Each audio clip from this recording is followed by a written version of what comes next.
Alcoholics anonymous അഥവാ A എന്ന ഒരു ഫെലോഷിപ്പിന്റെ സഹായത്തെ മദ്യപിച്ചിട്ടുള്ള എന്റെ പേര് ഉണ്ണി. ഹായ് എല്ലാവർക്കും ഹായ്. ഉണ്ണിച്ചേട്ടൻ. ഹായ് ഹായ് ഉണ്ണിയേട്ടാ. ഹായ് ഉണ്ണിച്ചേട്ടാ.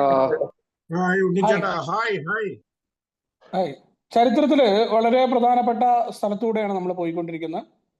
കെയിൽ ഓഡിറ്റോറിയത്തിൽ നടക്കാൻ പോകുന്ന ആ ചരിത്ര മുഹൂർത്തത്തിന് ആൽക്കഹോളിക്സ് അനോണിമസിനെ അതിന്റെ പുതിയ സേവകരിലേക്ക് മാറ്റം അല്ലെങ്കിൽ അവരിലേക്ക് കൈമാറാനായിട്ട് ബിൽ വിൽസൺ തയ്യാറായിട്ട് നിൽക്കുന്നു. അദ്ദേഹം പറയാണ് ആൽക്കഹോളിക്സ് അനോണിമസിന്റെ ഭാവി സുരക്ഷിതമായിരിക്കുന്നത് 10ാമത്തെ പാരമ്പര്യത്തിലാണെന്നാണ് നമ്മൾ കഴിഞ്ഞ ആഴ്ച പറഞ്ഞത്. നമ്മൾ തർക്ക വിഷയങ്ങളിൽ ഏർപ്പെടുന്നില്ല. കാരണം നമ്മൾ രഹസ്യമായിട്ട് തർക്കങ്ങൾ അല്ലെങ്കിൽ പരസ്യമായിട്ട് നമ്മൾ തർക്കം ചെയ്യില്ല. ആൽക്കഹോളിക്സ് അനോണിമസിന്റെ വ്യക്തികൾ പല തർക്കങ്ങളുണ്ടെങ്കിലും എ തുടങ്ങി ഇന്നേ വരെ നമ്മൾ വലിയ തർക്ക വിഷയങ്ങളിൽ നമ്മൾ പങ്കെടുത്തിട്ടില്ല. ആൽക്കഹോളിക്സ് അനോണിമസ് അതിനെ അഡ്രസ് ചെയ്യാറില്ല. അത് മാറി നിന്നിട്ടാണ്. അതാണ് നമ്മുടെ കൂട്ടായ്മ. ഒന്നിന്റെയും പക്ഷം ചേരാതെയാണ് നമ്മൾ കടന്നു വന്നിട്ടുള്ളത്. ബില്ല് തന്നെ പറഞ്ഞു, നമ്മൾ ഒന്നും ആർജിച്ചൊരു നന്മയായിട്ടല്ല, അത് പലതും നമ്മളിൽ ഉണ്ടായിരുന്നതാണ്. കാരണം സ്വകാര്യമായി അംഗങ്ങൾ ബന്ധപ്പെടുമ്പോൾ മതത്തെക്കുറിച്ച്, രാഷ്ട്രീയത്തെക്കുറിച്ച്, സാമൂഹ്യ പരിഷ്കരണങ്ങളെക്കുറിച്ച്, അതിൽ വൈകാരികമായി കുഴപ്പമുണ്ടാക്കുന്ന ചർച്ചകൾ അംഗങ്ങൾ രഹസ്യമായോ പരസ്യമായോ അംഗങ്ങൾ ചെയ്യാറില്ല. അതുകൊണ്ടാണ് നമ്മൾ പരസ്യമായി തർക്കം പിടിക്കാതിരിക്കുകയും കൂട്ടായ്മയുടെ 1ാം പാരമ്പര്യത്തിൽ നമ്മൾ നിൽക്കുകയും ചെയ്തിരിക്കുന്നത്. അപ്പോ നമുക്ക് ഏറ്റവും വലിയ രസം, ഈ കംസ് ഓഫ് ഏജ് എഴുതി കഴിഞ്ഞ് നമ്മുടെ 13 സ്റ്റെപ്പ് വിവാദമൊക്കെ ഉണ്ടായ സമയത്ത് നമ്മൾ ഈ ഒരു കാര്യമാണ് ജനറൽ സർവീസ് ഓഫീസ് എടുത്തത്. അവിടെ പറയണം, എത്ര തന്നെ പ്രകോപിതരായാലും, വലിയ പ്രകോപനമുണ്ടായി ആൽക്കഹോളിക്സ് അനോണിമസിനെതിരെ, നമ്മൾ പരസ്യമായിട്ട് പക്ഷം പിടിക്കാനോ എക്ക് വേണ്ടി ഒരു വക്കീലും വേണ്ട എന്നുള്ള തീരുമാനം തന്നെയായിരുന്നു നമുക്ക്. നമ്മൾ ആരും പറയേണ്ട കാര്യമില്ല. നമുക്കത് ഗുണകരമാണെങ്കിൽ പോലും ആൽക്കഹോളിക്സ് അനോണിമസിന് വക്കീലായിട്ട് ആരും നിൽക്കേണ്ട കാര്യമില്ല എന്നുള്ളതാണ്. പിന്നെ കുഴപ്പങ്ങൾ ഉണ്ടായത് എന്താണ്? ചില ആളുകൾ അവരുടെ സ്വന്തം ആശയങ്ങൾ മറ്റുള്ളവരിൽ അടിച്ചേൽപ്പിക്കാൻ ശ്രമിച്ചു. അവനാണ് എന്ന അടിസ്ഥാനത്തിൽ ഞങ്ങൾ പറയുന്ന രീതിയിൽ പോകുന്നു, ഇതാണ് എന്ന രീതിയിലൊക്കെ ഉണ്ടായിട്ടുണ്ട്. അവിടെയൊക്കെ അവർക്ക് തിരിച്ചടി ഉണ്ടായിട്ടുണ്ട് എന്നത് ചരിത്രം സാക്ഷിയാണ്. കംസ് ഓഫ് ഏജ് പലപ്പോഴും നമ്മളെ പഠിപ്പിക്കുന്നത് എങ്ങനെ ആൽക്കഹോളിക്സ് അനോണിമസിന്റെ ഫെലോഷിപ്പിൽ നമ്മൾ നിൽക്കണം. എന്ത് പ്രശ്നങ്ങളും പ്രതിസന്ധികളും ഉണ്ടെങ്കിലും ഫെലോഷിപ്പ് എത്ര മനോഹരമായി മുന്നോട്ട് പോകും. ചരിത്രം എപ്പോഴും പാഠപുസ്തകമാണ്. ആ ചരിത്രത്തിലെ ഓരോ ഏടുകളും ഓരോ സംഭവങ്ങളും പലപ്പോഴും തനിയാവർത്തനങ്ങൾ പോലെ കടന്നു വരും. നമ്മുടെ പഴമക്കാരായ മനുഷ്യര് ആ ചരിത്ര സംഭവങ്ങളിലൂടെ കടന്നു പോവുകയും അതിൽ നിന്ന് വലിയ പാഠങ്ങൾ ഉൾക്കൊടുത്തുകൊണ്ട് എന്ന ഫെലോഷിപ്പിനെ സംരക്ഷിച്ച് നിർത്തിയിട്ടുണ്ട് എന്നുള്ളതാണ്. അതിന് കാരണം നമ്മൾ മനസ്സിലാക്കിയിട്ടുള്ള ലോകത്തുണ്ടായ മതങ്ങളിലായിക്കോട്ടെ, വംശങ്ങളായിക്കോട്ടെ, രാഷ്ട്രീയമായിക്കോട്ടെ, മറ്റു പ്രശ്നങ്ങളായിക്കോട്ടെ, ദശലക്ഷക്കണക്കിന് ആളുകൾ മരിച്ചിട്ടുണ്ട്. അപ്പോ നമ്മളെ സംബന്ധിച്ചിടത്തോളം പ്രകൃതി സമ്പത്തിന്റെ പേരിൽ വരെ പ്രശ്നങ്ങൾ ഉണ്ടാകുന്ന കാലഘട്ടത്തിൽ നമ്മൾ എങ്ങനെ നിൽക്കണം? ആൽക്കഹോളിക്സ് അനോണിമസ് ഒരു ആത്മീയതയിലാണ് നിൽക്കുന്നതെന്ന് പറഞ്ഞു. അവിടെയാണ് എയുടെ ഒരു കമ്പനി ഡയറക്ടർ, ഒരു കമ്പനിയുടെ CEO ആണ്. എല്ലാ ദിവസവും ലക്ഷക്കണക്കിന് ഡോളറുകളുടെ ബില്ലുകൾ പാസ്സാക്കി വരുന്ന ആള് മീറ്റിംഗിന്റെ ഉള്ളിൽ $28 പോസ്റ്റൽ ചാർജിനെ കുറിച്ച് തർക്കിക്കുകയും പ്രശ്നങ്ങൾ ഉണ്ടാക്കുകയും ചെയ്യുന്നു. മറ്റ് ഗ്രൂപ്പുകൾ ഉണ്ടാകുന്നു. ഇത്തരം പ്രശ്നങ്ങളൊക്കെ ഏലുണ്ട്. പക്ഷെ ഇതൊന്നും ആൽക്കഹോളിക്സ് അനോണിമസിന് ഒന്നും സംഭവിക്കാൻ പോകുന്നില്ല. ഈ കോലാഹലമൊന്നും, എന്തു തന്നെ കോലാഹലം ഉണ്ടായിട്ടും കാര്യമൊന്നുമില്ല. അങ്ങ് അപ്പടി മാറ്റിയെടുക്കാനോ ഏയിലെ ആളുകളെയൊക്കെ മാറ്റിയെടുക്കാനോ എന്നുള്ള ഒരു പുതിയ വിപ്ലവ മൂവ്മെന്റ് ഒന്നും ആദ്യകാലത്ത് തന്നെ ഉണ്ടായിട്ടില്ല എന്ന് പറയുന്നുണ്ട്. അവിടെയാണ് ഒരു നൂറ്റാണ്ട് മുൻപ് ബാൾട്ടിമോറിൽ ആരംഭിച്ച വാഷിംഗ്ടോണിയൻ സമൂഹം, അവർ മദ്യാസക്തിക്ക് ഒരു ഉത്തരം കണ്ടെത്തിയിരിക്കുന്നു. ആദ്യകാലത്ത് പരസ്പരം സഹായിക്കുന്ന മദ്യാസക്തർ മാത്രമായിരുന്നു ഈ സമൂഹത്തിലെ അംഗങ്ങൾ. ആദ്യകാല അംഗങ്ങൾ ഈ ലക്ഷ്യം മുന്നിൽ കണ്ടുകൊണ്ട് അവർ അവരുടെ ഫെലോഷിപ്പിനായി സ്വയം സമർപ്പിച്ചു. പല കാര്യങ്ങളിലും വാഷിംഗ്ടോണിയൻസ് ഏക്കാരെ പോലെ ആയിരുന്നു. അവരുടെ അംഗസംഖ്യ 5 ലക്ഷം കടന്നു.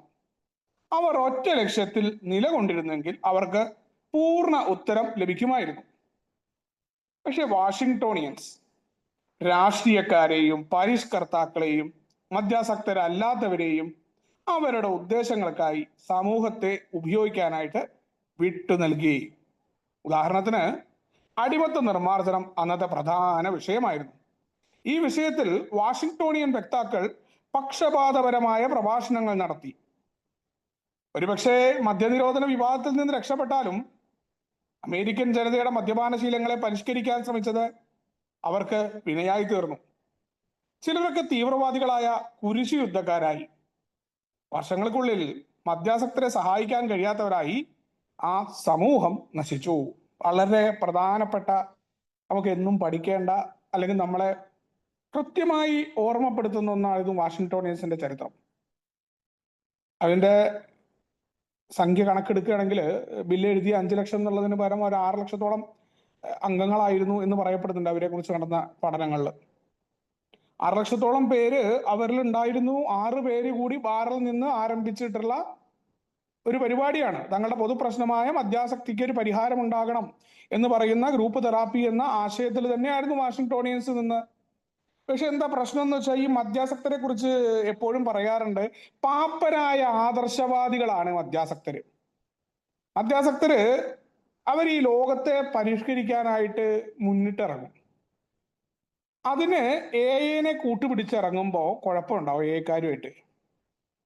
പലപ്പോഴും പറയാറുണ്ട്, വ്യക്തിപരമായ നിങ്ങളുടെ പ്രവർത്തനങ്ങൾ അത് വ്യക്തിപരമായിരിക്കണം. ആൽക്കഹോളിക്സ് അനോണിമസിന്റെ സംഘടിതമായ രീതി കൊണ്ട് നിങ്ങൾ മറ്റു പ്രവർത്തനങ്ങൾക്ക് ഇറങ്ങരുത് എന്ന് പറയുന്നതും ഈ പാരമ്പര്യം ശക്തമായി വരുന്നതിന്റെയും കാരണത.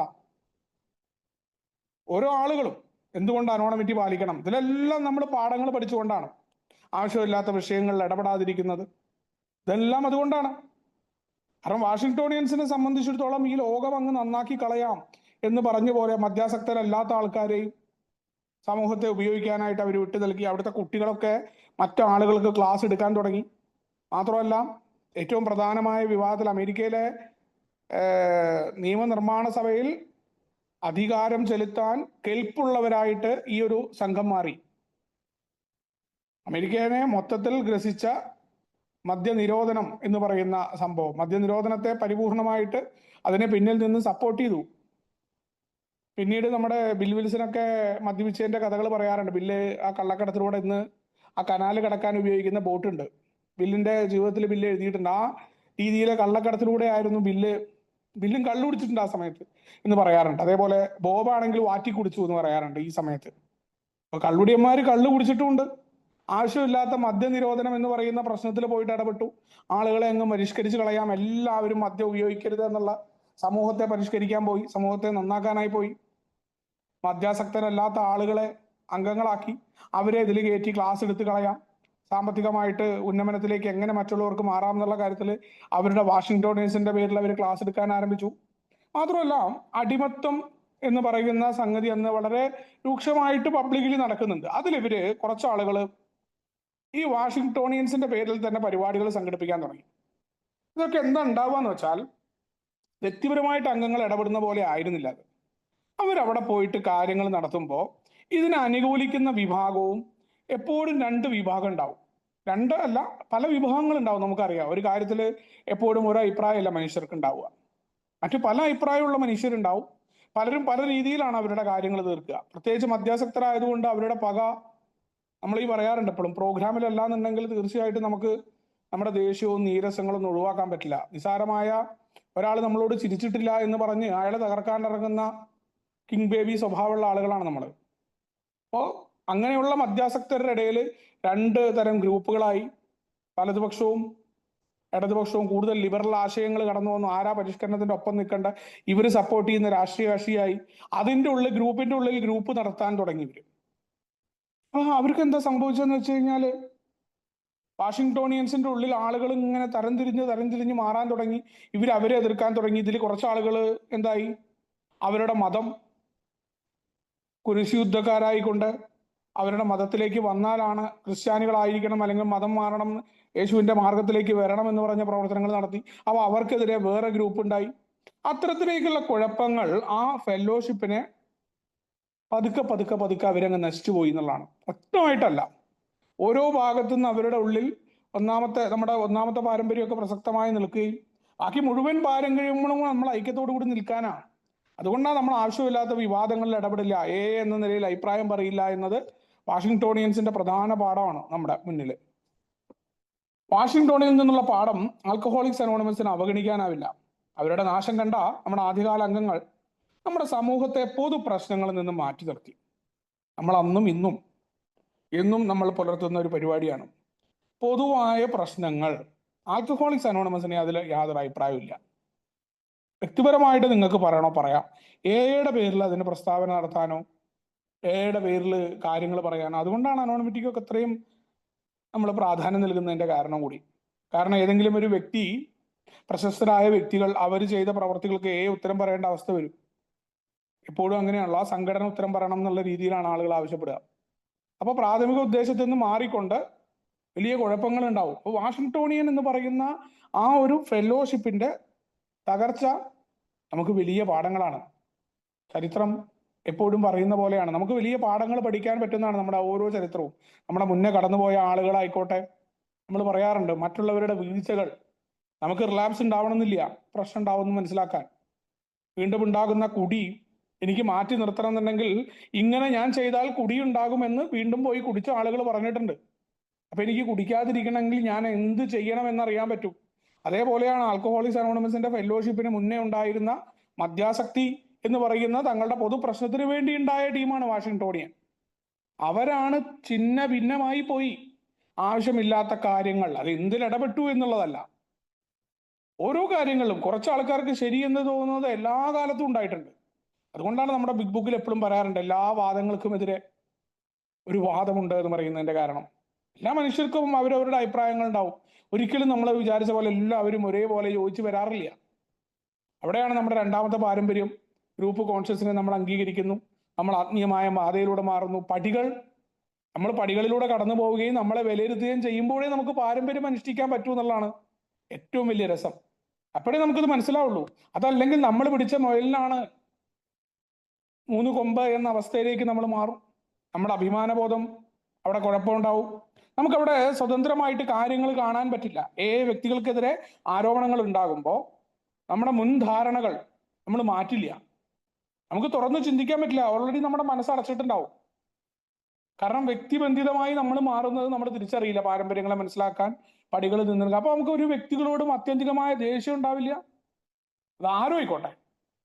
എയുടെ രീതി അങ്ങനെയാണ്. അവിടെ അമിതമായിട്ടുള്ള പ്രീണനവും ഇല്ല, അമിതമായിട്ടുള്ള വെറുപ്പും ഇല്ല ആരോടും. ആ രീതിയിലുള്ള കാര്യങ്ങൾ നമ്മുടെ ചരിത്രങ്ങളുടെ പാഠപുസ്തകങ്ങളിൽ നിന്ന് പഠിച്ചതാണ്. ബില്ല് തുടർന്ന് എഴുതുകയാണ്, നാം എല്ലാം തന്നെ വിവാദങ്ങൾ ഇഷ്ടപ്പെടുന്നവരാണ്. മറ്റുള്ളവരെ എതിർക്കുന്നതും ആക്രമിക്കുന്നതും ഒഴിവാക്കുക എന്നത് ചെറിയ കാര്യമല്ല. നമ്മുടെ കൂട്ടായ്മയുടെ നിലനിൽപ്പിനായി നാം ബഹുദൂരം എതിർദിശയിൽ സഞ്ചരിക്കുന്നു. വർഷങ്ങൾക്ക് മുൻപ് എക്കാരും മറ്റുള്ള ഗ്രൂപ്പുകളും പണം ഉണ്ടാക്കുന്നതിനായി എയുടെ പേര് ദുരുപയോഗം ചെയ്തു. വിവാദങ്ങളും പരസ്യങ്ങളും ഉയർത്തി വലുതാകും തോറും ഇത്തരം പ്രലോഭനങ്ങളും ഉണ്ടാകും. അതുകൊണ്ട് നിയമപരമായി നമ്മുടെ വിലപ്പെട്ട പേര് സംരക്ഷിക്കപ്പെടേണ്ടതുണ്ട് എന്ന് നമുക്ക് തോന്നി. അവിടെ നമ്മുടെ ഒരു പൊതു സ്വഭാവമാണ്. മദ്യാസക്തര് ഏതെങ്കിലും ഒരു നല്ല കാര്യം ഉണ്ടാവുമ്പോൾ നമ്മൾ പറയാറുണ്ട് ആരും അറിയില്ല. ഒരാൾ നല്ല നിലയിൽ പോവുകയാണെങ്കിൽ നമുക്ക് പലപ്പോഴും അത് ഉൾക്കൊള്ളാൻ പോലും പറ്റുന്ന ആളുകളല്ല നമ്മളെന്ന മദ്യാസക്തര്. വ്യക്തിപരമായിട്ട് നമുക്ക് നോക്കിക്കഴിഞ്ഞാൽ നമ്മളൊഴിച്ച് വേറൊരാളെ കുറിച്ച് നമ്മളോട് വേറൊരാളെ പുകഴ്ത്തി പറയുമ്പോൾ ഉടൻ നമ്മൾ എന്തെങ്കിലും അയാളെ കുറ്റം പറയും. നമ്മുടെ സ്വഭാവത്തിൽ അലിഞ്ഞു ചേർന്നിട്ടുള്ള സ്വഭാവമാണ്. അതുകൊണ്ടാണ് നമുക്ക് ഒരാളുടെ തകർച്ച, ഒരാൾ കുടിച്ചു എന്ന് കേൾക്കുമ്പോൾ വളരെ പെട്ടെന്ന് ഉത്സാഹമാണ്. അപ്പൊ പേര് പറയാണ്ട് ഞാൻ പറയാണ്, നമ്മുടെ ഒപ്പം ഇന്നലെ വരെ ഉണ്ടായിരുന്ന ഒരാൾ കുടിച്ചു എന്ന് പറഞ്ഞാൽ ഈ മീറ്റിംഗ് കഴിയുന്നതിന് മുന്നേ എനിക്ക് മെസ്സേജ് വരും ആരാന്ന് ചോദിച്ചിട്ട്. അത്രയധികം ഇൻട്രസ്റ്റ് ആണ്. നല്ല കാര്യങ്ങൾ ഉണ്ടായി, അല്ലെങ്കിൽ ഇന്നലെ എൻ്റെ ജീവിതത്തിൽ വലിയൊരു കുഴപ്പമുണ്ടായി എന്ന് പറഞ്ഞാൽ വലിയ കാര്യമാണ്. അത് നമ്മുടെ പൊതു സ്വഭാവമാണ്. നമ്മൾ എപ്പോഴും മറ്റുള്ളവരുടെ കുഴപ്പങ്ങൾ, മറ്റുള്ളവർക്കുണ്ടാകുന്ന ആ ഗോസിപ്പിങ്ങുകൾ, അവരറിയാനുള്ള ആഗ്രഹം മനുഷ്യന്റെ പരിണാമപരമായിട്ടുള്ള പ്രത്യേകതയാണത്. അതുകൊണ്ട് തന്നെയാണ് ബില്ല് പറഞ്ഞത് വിവാദങ്ങൾ ഇഷ്ടപ്പെടുന്നവരാണ് നമ്മൾ. അവിടെ ആൽക്കഹോളിക്സ് അനോണിമസ് നമ്മുടെ പൊതു സ്വഭാവം വിവാദങ്ങൾ ഇഷ്ടപ്പെടുന്നവരാണെന്ന് അറിയുമ്പോൾ പടികളിലൂടെ നമ്മൾ പോകുമ്പോൾ എന്താണ്, നമ്മൾ മറ്റുള്ളവരെ എതിർക്കുന്നതും ആക്രമിക്കുന്നതും നമ്മൾ മനഃപൂർവ്വം ഒഴിവാക്കുകയാണ്. എനിക്കിഷ്ടമുണ്ടായിട്ടല്ലത്. എൻ്റെ ബേസിക് സ്വഭാവം മറ്റുള്ളവരുമായിട്ട് കുഴപ്പങ്ങൾ ഉണ്ടാക്കുക, മറ്റുള്ളവരുടെ കാര്യങ്ങളിൽ ഇടപെടുക, എന്തെങ്കിലും ഒന്ന് പറഞ്ഞ 2 ന് 3 പറയുക, അതിന് മറുപടി പറയുക. ഇതാണ് എൻ്റെ കോമൺ സ്വഭാവം. അവിടെയാണ് പടികൾ എന്നിൽ പ്രവർത്തിക്കുക. അപ്പോൾ മദ്യാസക്തരായ ആൽക്കഹോളിക്സ് അനോണിമസിലെ അംഗങ്ങൾ പാരമ്പര്യം പാലിക്കണം എന്നുണ്ടെങ്കിൽ വളരെ കൃത്യമായി പടികളിലൂടെ പോയിരിക്കണം എന്ന് പറയാതെ ബില്ല് പറയുന്നുണ്ട്. നമ്മുടെ കൂട്ടായ്മയുടെ നിലനിൽപ്പ്, കാരണം പൊതു നന്മയാണ്, കൂട്ടായ്മ മുന്നോട്ട് പോകണം, വ്യക്തിക്ക് പ്രാധാന്യം ഉണ്ടെന്ന് പറയുന്ന ഭാഗവും അവിടെയാണ്. വ്യക്തി നിലനിൽക്കണം എന്നുണ്ടെങ്കിൽ പൊതുവായ നന്മ, ഫെല്ലോഷിപ്പ് ഉണ്ടായിരിക്കണം. മറ്റെന്തുണ്ടായിട്ട് കാര്യമില്ല. ഫെല്ലോഷിപ്പ് ഉണ്ടെങ്കിലേ ഞാനെന്ന വ്യക്തിക്ക് അവിടെ പ്രാധാന്യവും മറ്റ് പുറത്തിടങ്ങളിൽ പോലും എനിക്ക് ഇറങ്ങി നിൽക്കാൻ പറ്റൂ. എന്ന ഫെല്ലോഷിപ്പ് ഉള്ളതുകൊണ്ടാണ്. അങ്ങനെയാണെങ്കിൽ എന്താണ്, ആ പൊതു നന്മയെ കരുതിക്കൊണ്ട് എൻ്റെ സ്വാഭാവികമായ ആഗ്രഹങ്ങളുടെ നേർ വിപരീതത്തിലേക്ക് പോകണം. ആൽക്കഹോളിക്സ് അനോണിമസിന്റെ പടികളെ കുറിച്ചും അവിടെ പറയാറ് ആഗ്രഹങ്ങളുടെ നേർ വിപരീതത്തിലേക്ക് പോകണം എന്നാ പറഞ്ഞിട്ട്, ബഹുദൂരം എതിർ ദിശയിലേക്ക് പോകണം. അവിടെ കുറെ ഏക്കാരും കുറെ ഗ്രൂപ്പുകളും പണം ഉണ്ടാക്കാനായിട്ട് എയുടെ പേരൊക്കെ ദുരുപയോഗം ചെയ്തത് ഇന്നും ഇന്നലെയും തുടങ്ങിയതൊന്നുമല്ല. അത് തുടങ്ങിയ കാലത്ത് തന്നെ ഉണ്ടായിട്ടുണ്ട്. വിവാദങ്ങൾ ഉണ്ടായിട്ടുണ്ട്, പല പരസ്യങ്ങളും ഉണ്ടായിട്ട്. വലുതാകും തോറും അന്നത്തെ കാലത്തുള്ള വലുതാവലെന്ന് പറഞ്ഞാൽ നിസാരമായ 2 or 3 പേരിൽ നിന്ന് കുറച്ച് 10 പേരാകുമ്പോഴേക്കും തന്നെ പ്രശ്നങ്ങളൊക്കെ തുടങ്ങിയിട്ടുണ്ട്. അപ്പൊ അവിടെ നമുക്കൊരു കാര്യം മനസ്സിലായി, വിവാദങ്ങൾ ഉണ്ടായി, കുഴപ്പങ്ങൾ ഉണ്ടായി. കുറെ ആളുകൾ കൊണ്ട് പൈസ ഉണ്ടാക്കുന്നുണ്ട് എന്ന് പറഞ്ഞു. പല ആളുകളും സമ്മാനം മേടിക്കുന്നുണ്ട്.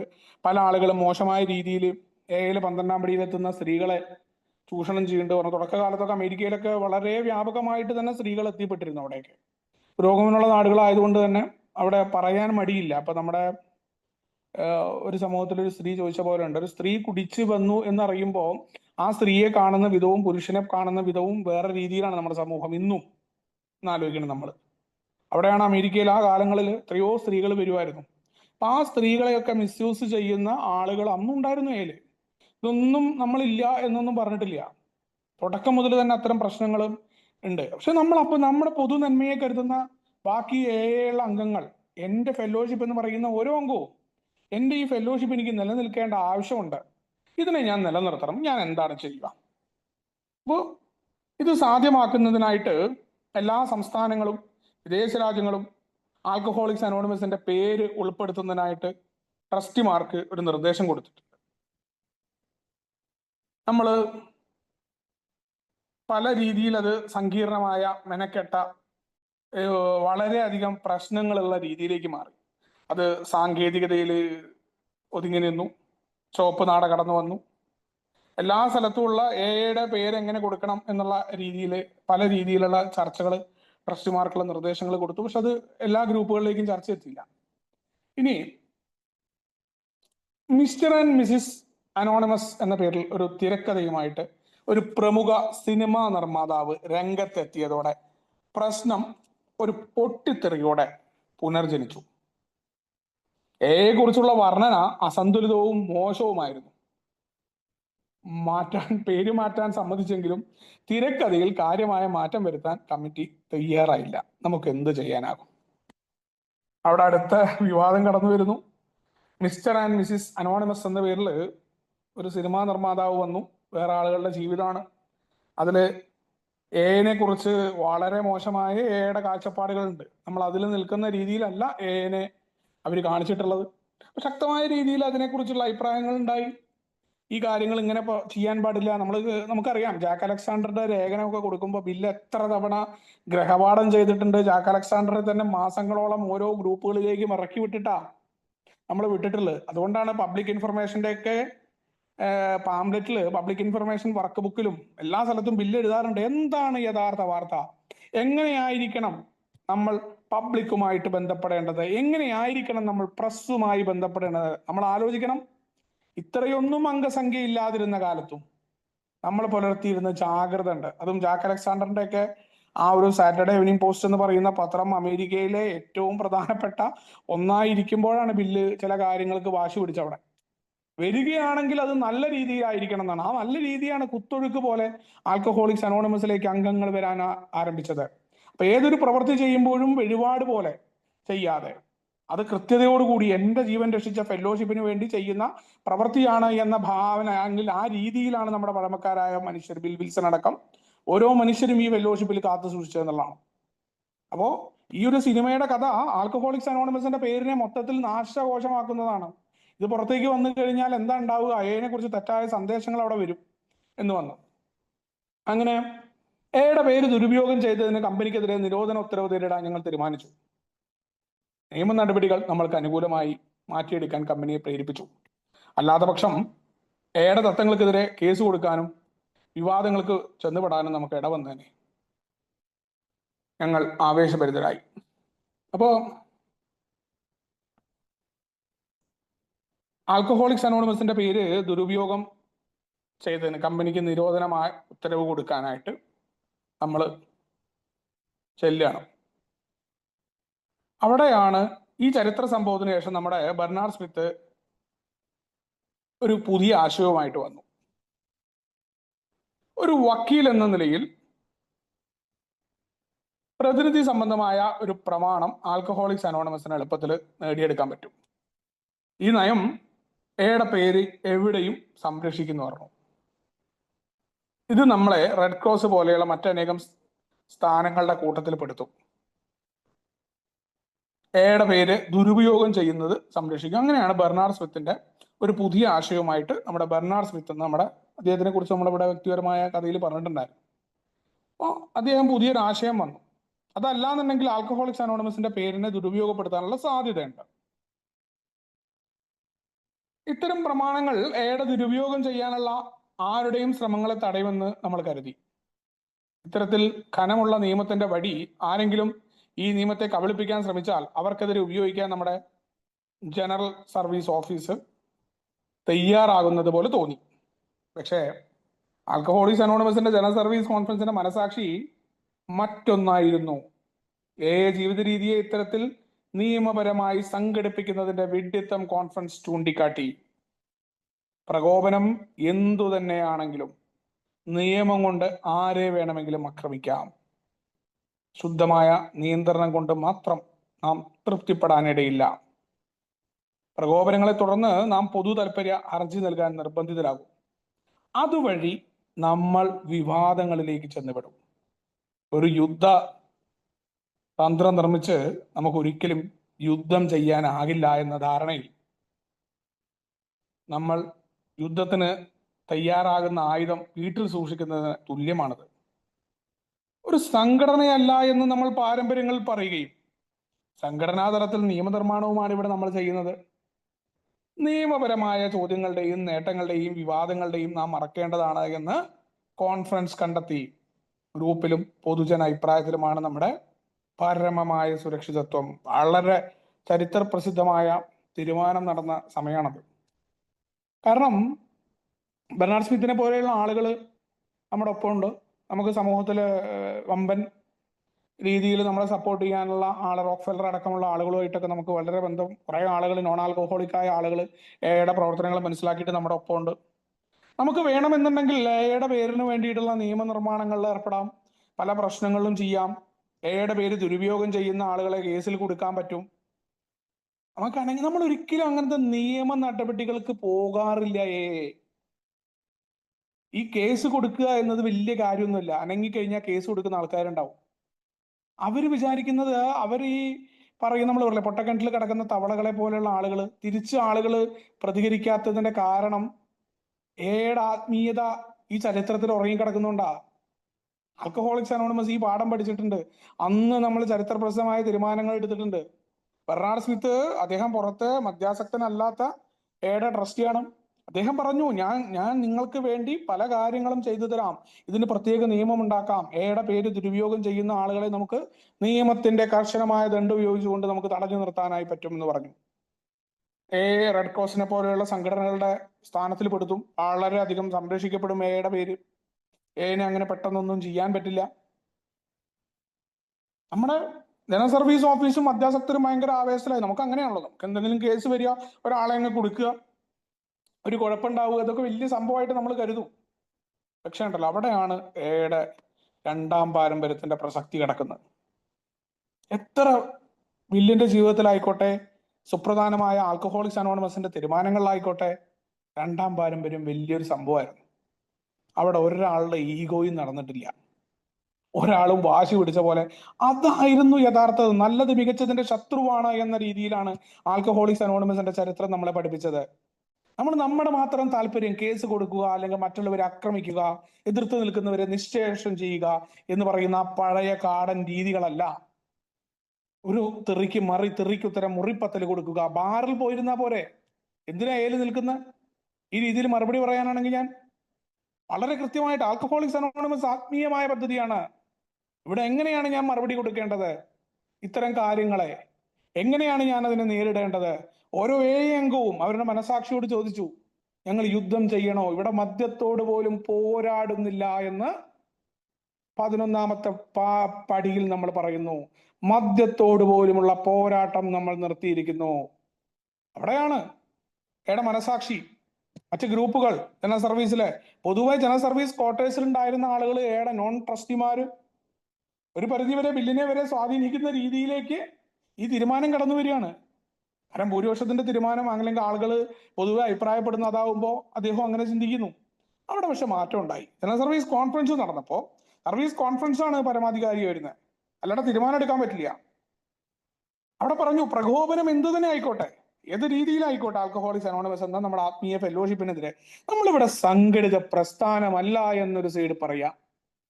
എന്നിട്ട് നമ്മളിവിടെ സംഘടിത പ്രസ്ഥാനം, വാഷിംഗ്ടോണിയൻ അവിടെ ഉണ്ട്. നമ്മുടെ ശ്രദ്ധ മാറും. ഇപ്പം നമ്മൾ നോക്കിയാൽ മതി, പൊതുവിവാദങ്ങളുടെ പുറകിൽ നമ്മൾ നിൽക്കുമ്പോൾ നമ്മളിവിടെ മറ്റൊരു മദ്യാസക്തന് സന്ദേശം കൊടുക്കുവോ? നമ്മുടെ ഇവിടെ ഏടെ സന്ദേശം പുറത്തു പോകാൻ വേണ്ടിയിട്ട് നല്ല ആളുകൾ, മാധ്യമങ്ങളിൽ വളരെ ശ്രദ്ധ കിട്ടുന്ന ഒരു പരിപാടി ഇവിടെ നടന്നപ്പോ, ആ പരിപാടിയിൽ അനോണമിറ്റി ബ്രേക്കപ്പ് ചെയ്തുകൊണ്ട് ഒരാൾ സംസാരിച്ചു. മറ്റുള്ള ആളുകൾക്ക് പൊതുവിവാദങ്ങളിൽ നമുക്ക് ശ്രദ്ധയാണ്. 5ാമത്തെ പാരമ്പര്യം പറയുന്ന പോലെ നമ്മുടെ വെൽഫെയർ എവിടെ പോയി? നമ്മൾ എവിടെ നിന്നു? എന്താണ് നമ്മുടെ ഫെലോഷിപ്പിന്റെ ഉദ്ദേശം? ഇത്തരം വിവാദങ്ങൾ ഉണ്ടാക്കലാണോ? മദ്യാസക്തർക്ക് സന്ദേശം കൊടുക്കുക. എത്ര നന്നായിട്ട് പബ്ലിക് ഇൻഫർമേഷൻ പരിപാടി നടത്താം. 3.5 കോടി ജനങ്ങളിൽ 1000 പേര് പോലും തികച്ചില്ല നമ്മള്. ആ വേളയിലാണ് നമ്മുടെ ശ്രദ്ധ എവിടെ പോയി നമ്മൾ ആലോചിച്ചാൽ മതി. സ്വയം നമുക്ക് പരിശോധിച്ചാൽ മനസ്സിലാവും എത്ര മദ്യാസക്തർക്ക് സന്ദേശം കൊടുക്കാൻ പറ്റുമായിരുന്നു. നമ്മൾ എവിടെയായിരുന്നു? നമ്മുടെ സമയം എവിടെയായിരുന്നു? നമ്മുടെ ചിന്തകൾ എവിടെയായിരുന്നു? എത്ര സമയത്തെ നമ്മൾ, വിലപ്പെട്ട സമയത്തെ നമ്മൾ വേസ്റ്റ് ചെയ്തു. കുടിച്ചിട്ട് എത്രയോ സമയം പോയവരാ നമ്മള്. പ്രാഥമിക ഉദ്ദേശത്തിൽ നിന്നുള്ള മാറ്റം, അത് നമ്മുടെ പാരമ്പര്യങ്ങളിൽ നമ്മുടെ പഴമക്കാരായ മനുഷ്യർ, കടന്നുപോയ ഓരോ മനുഷ്യരും ഈ ഫെലോഷിപ്പിനെ ആ രീതിയിൽ സംരക്ഷിച്ച് നിർത്തിയിട്ടുണ്ട്. പ്രകോപനങ്ങൾ എന്തോ ആയിക്കോട്ടെ, നമ്മൾ അത്തരം പൊതു താല്പര്യ ഹർജികൾ കൊടുക്കുക, സംഘടിതമായ പ്രസ്ഥാനമാകുക, മറ്റുള്ളവരെ വിധിക്കാൻ തയ്യാറാവുക, നമ്മൾ ഗ്രൂപ്പ് തിരിയുക. എവിടെയാണ് നമ്മുടെ വീണ്ടും കുടിച്ചുകൊണ്ടിരിക്കുന്ന, ഇന്നും തെരുവിൽ കടക്കുന്ന, കൂട്ടായ്മയിലേക്ക് എത്തിപ്പെടാത്ത മദ്യാസക്തന് സന്ദേശം കൊടുക്കാൻ എങ്ങനെ സാധിക്കും? നമ്മൾ യുദ്ധം ചെയ്യുന്നില്ല. നമ്മൾ ആയുധം ഉണ്ടാക്കി വെച്ചിട്ട്, പലപ്പോഴും നമ്മൾ ഒരു ആയുധം വീട്ടിൽ സൂക്ഷിച്ചു വെക്കുക എന്നിട്ട് പറയുകയാണ് നമ്മുടെ പ്രതിരോധത്തിനാണെന്ന് പറഞ്ഞാൽ, പ്രകോപനം ഉണ്ടാകുമ്പോൾ നമ്മൾ ആയുധം എടുത്ത് പെരുമാറും. അതുകൊണ്ട് തന്നെ നമ്മൾ അത്തരം പരിപാടികൾ ചെയ്യേണ്ട. യുദ്ധം യന്ത്രം അല്ലെങ്കിൽ യുദ്ധം ചെയ്യാനുള്ള ഉപകരണം, ആയുധം വീട്ടിൽ സൂക്ഷിച്ചുകൊണ്ട് ഞാൻ യുദ്ധം ചെയ്യുന്നില്ല എന്ന് പറഞ്ഞിട്ട് കാര്യമില്ല എന്നും, നമ്മൾ അത്തരം ഒരു പരിപാടിയിലേക്ക് നിൽക്കണ്ട എന്നുള്ളത് ആൽക്കഹോളിക്സ് അനോണിമസിന്റെ അന്നത്തെ ജനറൽ സർവീസ് കോൺഫറൻസിന്റെ ഗ്രൂപ്പ് മനസാക്ഷി തീരുമാനം എടുക്കുകയാണ്. നമ്മുടെ പാരമ്പര്യങ്ങളിൽ പറഞ്ഞു നമ്മളൊരു സംഘടനയല്ല. അപ്പൊ നമ്മളെന്താണ്? നമ്മളൊരു സംഘടനാ തലത്തിലുള്ള നിയമനിർമ്മാണം നടത്തേണ്ട കാര്യമില്ല. കാരണം നമ്മൾ വിവാദങ്ങളിൽ പെടും. നമ്മൾ വിചാരിച്ച പോലെ നമ്മൾ മാത്രമല്ല ഈ ലോകത്തിലുള്ളത്. വളരെ നിസ്സാരരായ മനുഷ്യരാണ് നമ്മൾ എന്നുള്ള ബോധ്യം നമുക്ക് അന്ന് ഉണ്ടാവേണ്ടതുണ്ട്. നമ്മൾ മറ്റുള്ളവരെ പോലെയല്ല. വൈകാരികമായിട്ട് ഒരാളുടെ നോക്കോ വാക്കോ തെറ്റിയാൽ പ്രശ്നമാകുന്നവനായി കുടിയൻ. ലോകത്തെ ഇങ്ങനെ മാറ്റിമറിച്ച് കളയാന്ന് പറഞ്ഞ് പോയിട്ട് കുഴപ്പങ്ങൾ ഉണ്ടാവും. നമ്മുടെ പേര്, നമ്മുടെ പ്രാഥമിക ഉദ്ദേശം നടക്കും. നമുക്ക് നേരെ ഉണ്ടാവില്ല ഈ വിവാദങ്ങളും കേസുകളും നടത്താൻ. ആള് പോണം, അതിന്റെ പേരിൽ പ്രശ്നമാവും. നാട്ടിൽ ഈ അടിക്കേസൊക്കെ ഉണ്ടാവുമ്പോ അങ്ങനെയാ, ആദ്യം അടിക്കാൻ എല്ലാവരും ഉണ്ടാവും. ആഘോഷങ്ങൾ നടക്കുമ്പോഴേ അടി കഴിഞ്ഞ് ഈ കേസ് 10 വർഷം നീളുമ്പോൾ ഒരു മനുഷ്യനുണ്ടാവില്ല, ആവേശം നിൽക്കും, സംഘടന ഉണ്ടാവില്ല. ഈ പറഞ്ഞ പോലെയാണ് ഇത്. നമ്മൾ പഴമക്കാരായ മനുഷ്യർ മനസ്സിലാക്കിയിട്ടുണ്ട്. ഏയുടെ പേരിൽ കേസ് കൊടുക്കുക, പിന്നെ അത് കഴിഞ്ഞ് കുറച്ചു കാലം കഴിയുമ്പോൾ ആവേശമൊക്കെ തീരുവേ. ഈ ആവേശം എന്ന് പറയുന്നത് പൊതുവെ മദ്യാസക്തർക്ക് കൂടുതലാണ്. നീണ്ടു നിൽക്കുന്ന ആവേശവും ഉണ്ടാവില്ല. ഗ്രൂപ്പുകൾ തുടങ്ങുന്ന ആയിക്കോട്ടെ, ഗ്രൂപ്പിന്റെ പ്രവർത്തനങ്ങൾ നടത്തുന്ന ആയിക്കോട്ടെ, ഓരോ മനുഷ്യരും ഓരോ തരത്തിലാണ് നമ്മളൊക്കെ. അത് നമ്മുടെ പഴമക്കാരായ മനുഷ്യർ മനസ്സിലാക്കിയത് കൊണ്ടാണ് നമ്മുടെ ഫെലോഷിപ്പ് നിലനിൽക്കുന്നതിന്റെ കാരണം. നിയമപരമായ ചോദ്യങ്ങളുടെയും നേട്ടങ്ങളുടെയും വിവാദങ്ങളെല്ലാം നമ്മൾ മറക്കേണ്ടതുണ്ട്. കോൺഫറൻസ് ആ രീതിയിലാണ് തീരുമാനമെടുത്തത്. നമ്മളവിടെ ഗ്രൂപ്പിന്റെ പ്രവർത്തനം, ഗ്രൂപ്പുകളെ നന്നായി നടത്തുക. ഗ്രൂപ്പ് എന്താ പറയണ, ഗ്രൂപ്പിലെ ഓരോ മനുഷ്യർക്കും ശക്തമാക്കുക. 12ാം പടിക്ക് വേണ്ടിയിട്ടുള്ള പ്രവർത്തനങ്ങളിൽ എത്തിപ്പെടുക. പൊതുജനങ്ങളുടെ അഭിപ്രായം ഉണ്ടാവണം നമ്മളെക്കുറിച്ച്. നമ്മൾ മാറ്റം വന്ന ആളുകളാണ്. അതല്ലാതെ നമ്മളൊരു പരിപാടിയിൽ പോയി നിന്നിട്ട് ആ പരിപാടിയിൽ നമ്മുടെ സംസാരം കേട്ടിട്ട് ഒരു സെലിബ്രിറ്റി ചോദിച്ചു നമ്മുടെ ഒരു അംഗത്തിനോട്, നിങ്ങൾ ഇപ്പൊ ഇങ്ങനെയാണെങ്കിൽ കുടിച്ച കാലത്തിൽ നിങ്ങൾ എങ്ങനെയാണെന്ന് ചോദിച്ചു. ഇതാണോ പൊതുജന അഭിപ്രായം നമ്മൾ രൂപീകരിക്കുക? നമ്മൾ ആൽക്കഹോളിക്സ് അനോണിമസിന്റെ പ്രതിനിധികളായിട്ട് എവിടെയെങ്കിലും പോവുകയാണെങ്കിൽ ആ ഭാഗങ്ങളിൽ നമുക്ക് സംസാരിക്കാൻ അവിടെ എളിമ എന്താണെന്ന് നമ്മൾ കാണിക്കണം. നമ്മൾ അവിടെ വാഗ്വാദത്തിന് നിന്ന് കഴിഞ്ഞാൽ എയുടെ പേരാണ് അവിടെ പുറത്തു പോവുക. ഒരു സ്ഥലത്തേക്ക് എൻ്റെ പഴമക്കാരൻ അവിടെ നാട്ടിൽ പറഞ്ഞത് ഇന്ന് എനിക്ക് ഓർമ്മയുണ്ട്. സ്കൂള് തരാത്ത ദേഷ്യത്തിന് എൻ്റെ സ്വഭാവത്തിൽ അയാൾക്ക് ഒരു പാഠം പഠിപ്പിക്കണം, അയാളുടെ മുകളിലുള്ള MLA വിളിക്കണം എന്നായിരുന്നു. സർക്കാർ സ്കൂളിന്റെ നിയമം എനിക്കൊന്നും അറിയില്ല നാട്ടിൽ പോയ സമയത്ത്.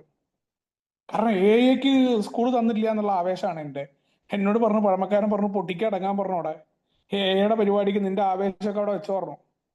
അതൊക്കെ അവിടെ വന്ന് നിന്നോട്ടെ, ആളുകളെയൊക്കെ അവിടെ നിർത്തിക്കോ പറഞ്ഞു. ആൽക്കഹോളിക്സ് അനോണിമസിന്റെ പ്രവർത്തനമാണിത്.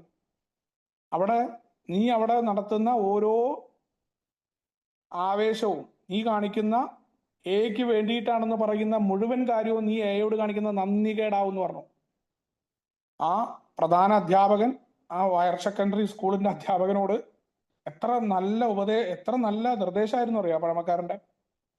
അദ്ദേഹം പറഞ്ഞത് ഞാൻ കേട്ടിട്ടില്ലായിരുന്നെങ്കിൽ ഞാനിങ്ങനെ ആലോചിക്കുകയാണ്, എത്ര മോശമായിരുന്നു. കാരണം എൻ്റെ ഈഗോ അങ്ങ് ബൂസ്റ്റായിട്ടേ എനിക്ക് അയാൾക്ക് മറുപടി കൊടുക്കണമെന്ന വാശി അവിടെ നിൽക്കുക. എന്തോ ആ പഴമക്കാരനെ വിളിക്കാൻ തോന്നിയതും ആ പഴമക്കാരൻ പറഞ്ഞത് കേൾക്കാൻ തോന്നിയതും. കാരണം ആണ് അവിടെ മോശമാവും. ആൽക്കഹോളിക്സ് അനോണിമസിന്റെ ഫെലോഷിപ്പിന്റെ നമ്മൾ നോട്ടീസ് കൊടുത്തിട്ടുണ്ട്, ഇതാണ് എന്നുള്ള സാധനം കൊടുത്തിട്ടുണ്ട്. അപ്പൊ കുടിക്കുന്ന പരിപാടി നിർത്തിയിട്ട് അവിടെ തല്ലുണ്ടാക്കാൻ പോയി കഴിഞ്ഞാൽ നമ്മളെ എങ്ങനെ അവർ വിലയിരുത്തും? മാത്രമല്ല, ഏതെങ്കിലും ഒരാളെ നാളെ അയാൾ തരുമോ? എത്രയോ തവണ ഇപ്പം അയാൾ പോകുന്ന പല സ്ഥലങ്ങളിലും ആൽക്കഹോളിക്സ് അനോണിമസിനെ അയാൾ പരിചയപ്പെടുത്താൻ തുടങ്ങി. അവിടെ ഒന്നും മിണ്ടാതെ നമുക്ക് അവിടുന്ന് പോരേണ്ടി വന്നു.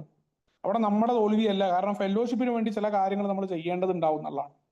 അത് യഥാർത്ഥത്തിൽ നമ്മുടെ വിജയമാണ് എന്ന് നമ്മുടെ ഈ പാരമ്പര്യങ്ങളിലൂടെ കടന്നുപോയ ആളുകൾ, അല്ലെങ്കിൽ ബിൽ വിൽസൺ അടക്കമുള്ള പഴമക്കാർ. ബില്ലിന്റെയൊക്കെ ജീവിതത്തിൽ അയാളുടെ വ്യക്തിപരമായ രീതികൾ എന്താന്നുള്ളതല്ല. ബില്ലിനെ സംബന്ധിച്ചിടത്തോളം വളരെ കൃത്യമായിട്ട് അദ്ദേഹം തൻ്റെ ജീവിതത്തിൽ ഓരോ മാറ്റങ്ങളും ആൽക്കഹോളിക്സ് പൊതുവായ നന്മയ്ക്ക് വേണ്ടിയിട്ട് വലിയ മാറ്റങ്ങൾ വരുത്തിയ മനുഷ്യനായിരുന്നു. അയാളുടെ വ്യക്തിപരമായ ജീവിതത്തിലെ പല ത്യാഗങ്ങളും അയാൾ ആൽക്കഹോളിക്സ് അനോണിമസിന്റെ ഫെലോഷിപ്പിന് വേണ്ടിയിട്ട് അയാൾ ചെയ്തിട്ടുണ്ട്. മാത്രമല്ല, അയാൾ ചെയ്ത തെറ്റുകളും കാര്യങ്ങളും തുറന്നു പറയാൻ ഒരു മടിയുണ്ടായിരുന്ന മനുഷ്യനായിരുന്നില്ല. അയാളുടെ പ്രവർത്തികളുടെ ആന്തരികമായ ഫലം എന്താണെന്നുള്ളതാണ് എപ്പോഴും പുള്ളി പറയാറുണ്ട്. നിങ്ങൾ തെറ്റുകൾ കാണുമ്പോൾ ആ തെറ്റുകളെ വെച്ച് ന്യായീകരിക്കാനാകരുത് എന്ന് പറയാറുണ്ട്. നിങ്ങളുടെ രോഗത്തെ നിങ്ങൾ അണ്ടർസ്റ്റാൻഡ് ചെയ്യേണ്ടത് ഞാൻ രോഗിയാണെന്ന് പറഞ്ഞുകൊണ്ട് അതൊരു ന്യായീകരണമാകരുത് എന്ന് പറഞ്ഞ ആൾ ബിൽ വിൽസനാണ്.